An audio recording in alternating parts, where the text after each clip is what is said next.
சுதந்திரத்துக்காக போராடின பெண்களோட பேர் சொல்லுங்கக்கா. ஜனனி,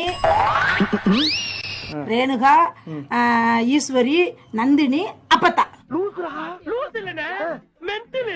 இவளா யாருக்கா? இவளா யாருவா? எதிர்நீச்சல் நடிச்சவங்கப்பா. பெண்களுக்காக போராடில அந்த வெற்றி வாகை சூடுனாங்க. ஒரு நாள் தவறாம பாப்பேன்.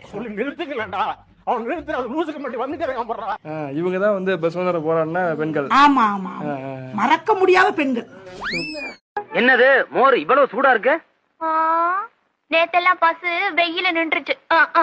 தம்பி தப்பா நினைச்சுக்காதீங்க, காமாட்சி எப்பவும் இப்படித்தான். பாப்பா என்னடா சாப்பிடுறீங்க? ஐஸ்கிரீம் எப்படி இருக்கு? சில்லுன்னு இருக்கா?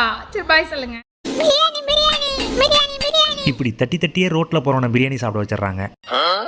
ஒரு சிக்கன் பிரியாணி பார்சல் இல்லையா? சரி ஒரு மட்டன் பிரியாணி பார்சல் அதுவும் இல்லையா? அப்புறம் எதுக்கு கொண்டாட தட்டிட்டே இருக்கீங்க?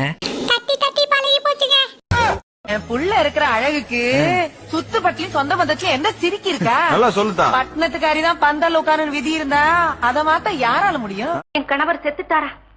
ஆஹா, நான் சந்தோஷப்படுகிறேன், பெருமைப்படுகிறேன். சுவாமி, நீங்கள் வீர மரணம் அடைந்தீர்களா?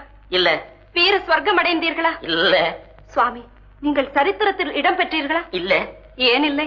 அந்த இடத்தை வேற ஒருத்தன் நிரப்பிட்டான். இருக்க முடியாது சுவாமி, நீங்கள் வீர மரணம் அடைந்தீர்கள். வீர பத்தினி என்று எல்லோரும் என்னை போற்றுவார்கள். போத்த மாட்டாங்க, நான் செத்தால போத்துறதுக்கு.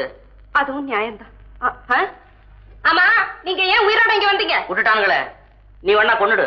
அம்மா, என்ன கல்யாணம் பண்ணிக்கிற அன்னைக்கு கூட உனக்கு இவ்வளவு சந்தோஷத்தை காணுமே. நான் செத்துட்டேன்னு கேள்விப்பட்ட உடனே என்ன ஆனந்தம், என்ன குது.